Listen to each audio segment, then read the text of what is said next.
Hi friends, welcome back to my channel. मैं प्रियंका आप सबका स्वागत करती हूँ अपने चैनल नटखट अंशु ब्लॉग में।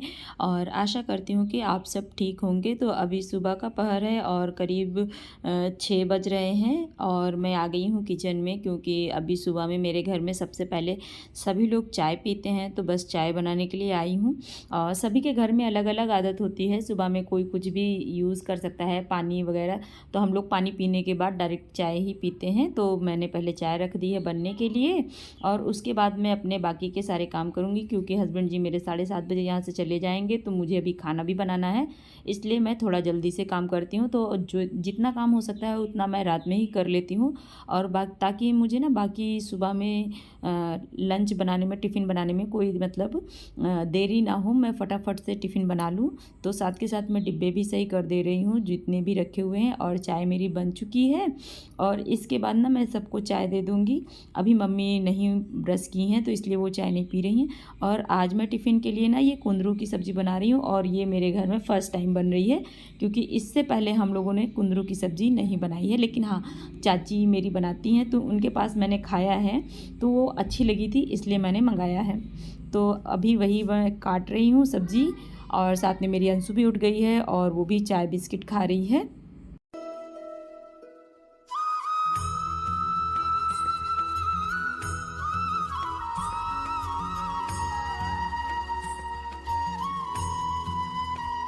तो कुंदरू की सब्ज़ी में एकदम सूखी भुजिया बना रही हूँ, और लहसुन मिर्ची से मैं इसमें तड़का दे रही हूँ। और ये बनाने के बाद वास्तविक बहुत अच्छी बनी थी सब्ज़ी।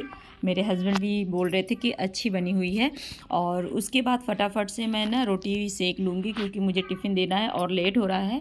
तो वैसे तो हम लोग जो है टिफ़िन में ज़्यादातर पराठा देते हैं या पूड़ी देते हैं, लेकिन मैं पराठा या पूड़ी नहीं, मेरे हस्बैंड को रोटी ज़्यादा पसंद है घी के साथ। और ज़्यादातर हम लोग रोटी ही बनाते हैं, यूज़ करते हैं खाने में, और टिफ़िन में भी ये रोटी ही ले जाते हैं। और मैं टिफ़िन बनाते टाइम पे ही ना थोड़ा सा खाना बढ़ा लेती हूँ, तो हम लोगों का सुबह में नाश्ता हो जाता है, क्योंकि हम लोग 3 ही लोग रहते हैं। और एक बार जब नाश्ता हो जाता है ना, तो काम करने में कोई भी टेंशन नहीं होती है कि हाँ अभी मुझे खाना भी बनाना है। तो इस तरह से ना मेरे काम की शुरुआत हो जाती है, और जब मैं टिफ़िन दे के उनको भेज देती हूँ, उसके बाद मैं अपना काम करना शुरू कर देती हूँ। तो ये देखिए मेरा डेली का रूटीन है। जैसे ही सारे काम हो जाते हैं टिफ़िन के, उसके बाद ना मैं अपने बेड वगैरह जितने भी रहते हैं उन सबको साफ़ कर देती हूँ। और यहाँ पर ना मैंने एक चौकी निकाल रखी है, बस एक ही लगाई है। और ये सोफ़ा वगैरह इससे मतलब लगी तो दोनों थी, लेकिन एक निकल गई, क्योंकि एक तख़्त ना बाहर रखना था, चौकी जो थी वो बाहर रखना था, इस वजह से। तो यहाँ पे ना बस एक ही चौकी बची है, और इसकी वजह से ना जगह काफ़ी हो गई है, बहुत ज़्यादा स्पेस हो गया है अंशु को खेलने के लिए। बिल्कुल भी मतलब जगह खूब ढेर सारी हो गई है, उसको बाहर ज़्यादा जाने की ज़रूरत नहीं है, ये यहीं पे गाड़ी वगैरह चला लेती हैं। और अब मैंने सोफ़ा वगैरह भी ठीक कर दिया है। वैसे ज़्यादा आज गंदा नहीं था, क्योंकि आज कोई आया नहीं था, मतलब कल के दिन में कोई आया नहीं था, इसलिए सोफ़ा ज़्यादा ख़राब नहीं था। और ये मेरी बेटू है, और ये भी ना अपना टॉय ला के यहाँ पे रख दी हैं। और मैं आ गई हूँ दूसरे कमरे में यहाँ का बेड सही करने के लिए। ऐसे ही जितने भी रूम्स हैं सभी के बेड वगैरह मैं सही कर दूँगी। ये तो डेली के काम हैं, जो कि अगर एक बार सही हो जाता है तो पूरा दिन घर एकदम साफ़ साफ़ दिखता है और अच्छा भी लगता है। और आजकल ना थोड़ा सा बरसात का मौसम है ना, अगर घर थोड़ा सा भी गंदा दिखता है ना, तो बिल्कुल भी अच्छा नहीं लगता है। मेरा तो बिल्कुल मन नहीं भरता है। एक बार ठंडी और गर्मी बर्दाश्त हो जाती है, लेकिन बरसात में मुझसे ना बिल्कुल भी गंदगी बर्दाश्त नहीं होती है, क्योंकि इस टाइम पे थोड़ा सा भी, एक तो हम लोगों का जो फ़र्श है ना वो बहुत ज़्यादा सीलन पकड़ता है, तो इस वजह से ना और भी ज़्यादा ख़राब लगता है। इसलिए जल्दी जल्दी से मैं उसको साफ़ करती रहती हूँ, और नहाने से पहले ही सारा काम मैं मतलब ख़त्म कर देती हूँ, क्योंकि नहाने के बाद तो वैसे भी कुछ करने का मन नहीं होता है। और इधर ना 2-3 दिन से मैंने इस पे जो है कपड़े से सफाई नहीं की थी, तो ये इस पे धूल मिट्टी जम गई थी, तो बस उसी को मैं साफ़ कर रही हूँ। धीरे धीरे करके पूरा साफ़ कर लूँगी। और 2-3 दिन में, हफ्ते में आप इस पे थोड़ा सा कपड़े से साफ़ कर देते हैं किसी भी सामान को ना, तो वो ज़्यादा मेहनत नहीं लेता है, काफ़ी दिन तक वो चमकदार बना रहता है, और आपको बार बार धुलने की ज़रूरत नहीं पड़ती है। तो बस इसीलिए थोड़ा सा ही, बस हल्के हाथ से थोड़ा सा गीला कपड़ा या सूखा कपड़ा किसी से भी अगर आप धूल साफ़ कर देंगे, तो वो वैसे भी चमकता ही रहता है।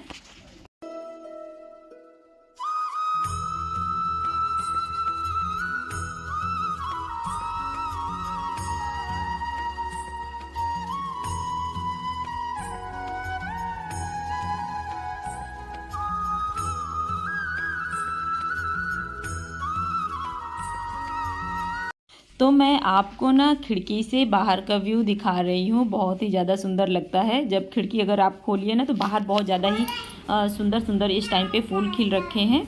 और ये मेरी बेटू नहा चुकी है, मैंने इसको नहला दिया है और अब आ गई है तैयार होने की बारी। अब इनको मैं तैयार कर रही हूँ, क्योंकि सुबह में अगर इनको तैयार करके बाहर भेज देती हूँ ना, ये खेलने लगती हैं, तो मुझे काम करने में बहुत ही आसान हो जाता है, काम करना बहुत आसान हो जाता है। क्योंकि ये जब तक रहती हैं आगे पीछे करती रहती हैं, कोई भी काम ढंग से हो नहीं पाता है।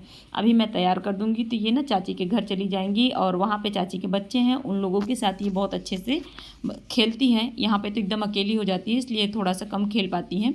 तो इसलिए ना फटाफट से पहले मैं इनको तैयार कर दूँगी। और ये नहा भी चुकी हैं, तो इसलिए ना ये जल्दी से अगर चली जाएंगी तो ज़्यादा अच्छा रहेगा। और ये एक काम मेरा बढ़ाती ही रहती हैं। आप जानते हैं बच्चे जहाँ रहते हैं वहाँ पे जो है आप जहाँ एक काम करते हैं वहाँ पे आपको 10 काम करने पड़ते हैं, क्योंकि आधे से ज़्यादा काम तो इनका हो जाता है। तो बस ये रेडी हो चुकी हैं, अब ये जा रही हैं और उसके बाद में अपने सारे काम को करूँगी।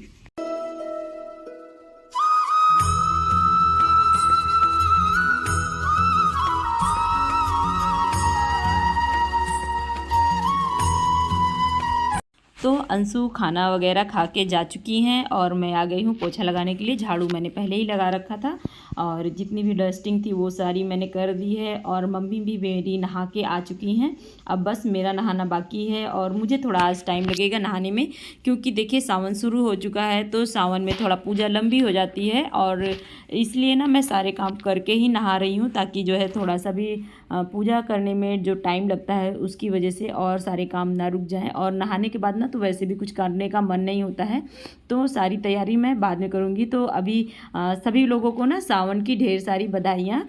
सावन माह एक शुभ महीना है, इसमें ईश्वर आप सभी लोगों की मनोकामना पूरी करें। और तो इस टाइम पे ना पूजा तो लंबी हो ही जाती है, तो मैं आई हूँ अपने गार्डन में फूल तोड़ने के लिए। तो मैं नहा चुकी हूँ, तो ये गार्डन में जितने भी फूल हैं ना, ये देखिए इस टाइम पे गुलाब तो खिल बहुत ज़्यादा रहे हैं, लेकिन गुलाब की ना जो साइज़ है वो बहुत छोटी हो गई है। जैसे ठंडी में फूल बहुत ज़्यादा बड़े बड़े से खिलते हैं इसमें, लेकिन बरसात के टाइम पे पता नहीं क्यों छोटे छोटे से खिले हैं। गुलाब बहुत सारे खिले हैं लेकिन सभी छोटे हैं, और भी बहुत सारे फूल हैं जो इस टाइम पे खिले हैं।